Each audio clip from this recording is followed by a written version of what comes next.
उस पैराग्राफ का कॉन्टेक्स्ट क्या है ये समझना है, उस पैराग्राफ में कितने कैरेक्टर्स इन्वॉल्व है ये समझना है, उस पैराग्राफ में क्या सिचुएशन क्या कंडीशन बताई है ये सारे चीजें समझना है।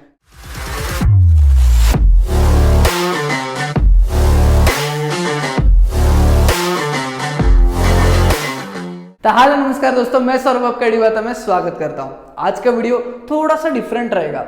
जैसे कि बोर्ड एग्जामिनेशन मराठी के पेपर से स्टार्ट हो रहे हैं, तो मराठी में कुछ डिफरेंट थिंग है जो मुझे आपके साथ डिस्कस करने थे। अब इन डिफरेंट थिंग्स में से आज पहली चीज डिस्कस करेंगे, दैट इज स्वमत कृति।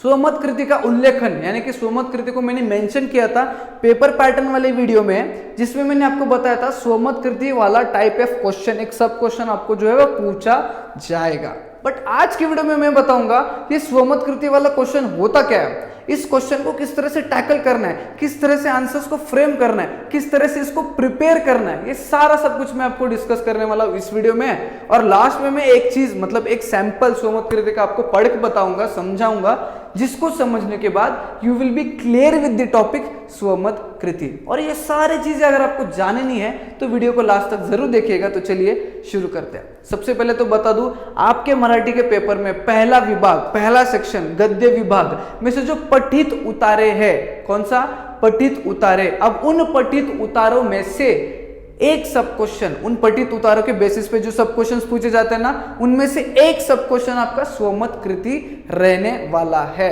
ये तो बेसिक लेआउट समझ में आ गया। अब स्वमत कृति एक टाइप ऑफ क्वेश्चन है जिसके आंसर को आपको सेल्फ एनालाइज करके देना पड़ेगा। अब मराठी का पेपर है सर, और सेल्फ एनालाइज वाला टर्म आप क्यों इंक्लूड कर रहे हो, अभी बताता हूं। नेक्स्ट पॉइंट पढ़ लो। सेल्फ एनालिसिस करने के लिए आपको पैराग्राफ 2 से 3 बार पढ़ना होगा और कुछ चीजें समझनी होगी। अब ये जो क्वेश्चन है स्वमत कृति, ये उतना इजी वाला क्वेश्चन नहीं है जिसका आंसर आपको डायरेक्टली पैसेज में से ढूंढ के मिल जाएगा। नहीं, ये वैसा वाला क्वेश्चन है ही नहीं। ये ऐसा वाला क्वेश्चन है जो पैराग्राफ में का कॉन्टेक्स्ट उठाएगा और question out of the box पूछेगा, जिसका आंसर भी very obviously out of the box होगा, जो कि आपको सोच समझकर अपने ओन वर्ड्स में देना है। तो ये सारी चीजें करने के लिए उस पैराग्राफ में जो दिया है उसको ढंग से समझना पड़ेगा। उसी ढंग से समझने के लिए मैंने बोला है उस पैराग्राफ को आपको सेल्फ एनालाइज करना पड़ेगा। अब सेल्फ एनालिसिस करने के लिए आपको वो पैराग्राफ 2 to 3 टाइम्स पढ़ना है। क्या करना है? 2 to 3 टाइम्स उस पैराग्राफ को पढ़ना होगा, ध्यान से पढ़ना है। उस पैराग्राफ का कॉन्टेक्स्ट क्या है ये समझना है, उस पैराग्राफ में कितने कैरेक्टर्स इन्वॉल्व है ये समझना है, उस पैराग्राफ में क्या सिचुएशन क्या कंडीशन बताई है ये सारे चीजें समझना है। क्यों समझना है? क्योंकि आपको जो क्वेश्चंस पूछे जाएंगे उस पैराग्राफ के बेसिस पे, वो क्वेश्चन आपका कॉन्टेक्स्ट के बेसिस पे होगा। वो क्वेश्चन आपका उन कैरेक्टर्स में से किसी एक कैरेक्टर पे होगा, या फिर वो आपका जो क्वेश्चन पूछा जाएगा उसमें आप स्टूडेंट को किसी एक पर्टिकुलर कैरेक्टर से रिलेट करेंगे और पूछेंगे अगर आप उस कैरेक्टर की जगह पे होते तो आप क्या करते। समझ में आया? उस जो पैराग्राफ है उस पैराग्राफ में जो सिचुएशन दिया है आपको पूछा जाएगा कि अगर आप इस सिचुएशन में होते, जो स्टोरी में बता रहे पैराग्राफ में, अगर आप इस स्टोरी में होते तो आप क्या करते। ये सारे चीजें, इस टाइप ऑफ क्वेश्चंस आपको पूछे जाएंगे, जिसके लिए जो बताया गया है ना उसको ढंग से समझना होगा। समझ में आया आपको?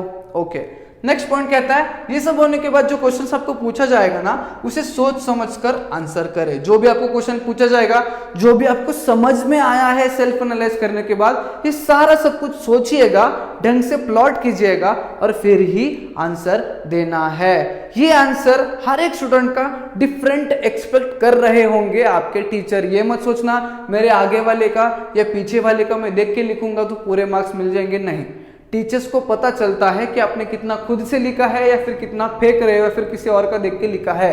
समझ में आया? गलतियां होती है तो होने दो, बट सेल्फ एनालिसिस मतलब खुद ट्राई करो, किसी पे डिपेंड मत रहना ये क्वेश्चन पे, और पूरे पेपर में किसी पे डिपेंड मत रहना। अपना पेपर खुद से लिखो, सिंसियरली लिखो।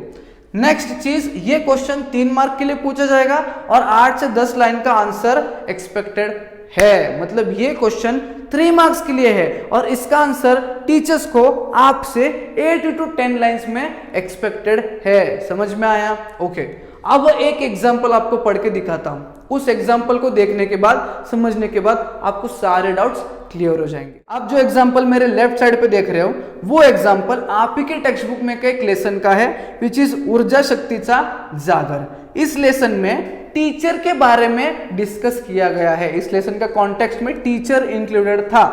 अब इसीलिए उसके बेस पे स्वमत कृती पे क्या क्वेश्चन पूछा है, माझ्या जीवनातील शिक्षकांचे स्थान या विषयावर तुमचे विचारल्या। मतलब मेरे लाइफ में इंपॉर्टेंस ऑफ टीचर कितना है ये आपको अपने ओन वर्ड्स में लिखना है, मराठी में, हिंदी में नहीं। मैं आपको हिंदी में समझा रहा हूं ताकि आप समझ सको। आगे, आई वडील आपल्याला जन्म देतात, मायेने आपले पालन पोषण करतात, संस्कार करतात, पण मनाचे संगोपन करतात ते शिक्षक। व्यक्तिमत्वाची जडणघडण व व्यक्तिमत्वाचा विकास मला माझ्या शिक्षकांमुळे करता आला। मातीच्या गोळ्याला आकार देण्याचे अत्यंत माया करणारे व प्रेरणा देणारे माझे शिक्षक मला खूप प्रिय आहेत। जीवनात कठीण प्रवासात मार्गदर्शन करणारे माझे शिक्षक आहेत। माझ्या मनाला सुजान करणारे माझ्या शिक्षकांचे माझ्यावर न फिटणारे ऋण आहे। अब ये जो मराठी में आंसर दिया है वो क्या है, मैं समराइज करके बताता हूं ताकि आपको समझ में आए कि किस तरह से आंसर करना है।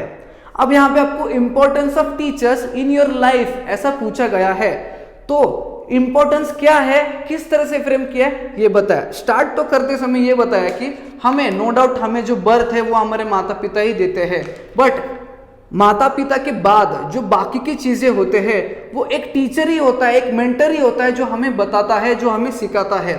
हर एक कंडीशन पे टीचर हमें पीछे से गाइड कर रहे होते हैं। जैसे कि आपको पता है सुबह आप स्कूल के लिए निकल जाते हो और दोपहर में आज से शाम को आप लौटते हो, तो जो मैक्सिमम टाइम आप टीचर्स के साथ बिताते हो उसमें टीचर्स काफी चीजें आपको बताते हैं, काफी टफ कंडीशंस में आपके साथ खड़े रहते हैं। अगर एग्जामिनेशन आ रहा है तो क्या डिफिकल्टी आपको आ रही है, क्या डिफिकल्टी नहीं आ रही है, ये सारी चीजें आपको बताते हैं। एग्जामिनेशन के बाद भी रियल लाइफ प्रॉब्लम में किस तरह से आपको टैकल करना है ये सारी चीजें भी टीचर्स ही आपको सिखाते हैं। तो ये सारे टीचर्स सिखाने वाले, मतलब ये सारे चीजें सिखाने वाले टीचर्स, हर एक सिचुएशन में मेरे साथ खड़े रहने वाले टीचर्स का इंपॉर्टेंस मेरे लाइफ में बहुत है। उन्होंने जो मेरे लिए किया है वो बहुत ज्यादा है। ये इस पैराग्राफ का जो आंसर था, मैंने जो लिखा है यहाँ पे आंसर, इसका ये समराइज मैंने करके आपको बताया है। तो इस तरह से आपको आंसर्स को फ्रेम करना है। आपको इससे पता चल गया कि क्वेश्चन किस तरह से फ्रेम किया जाएगा और उस क्वेश्चन के रिस्पॉन्स में आपको आंसर किस तरह से फ्रेम करना है। समझ में आ गया?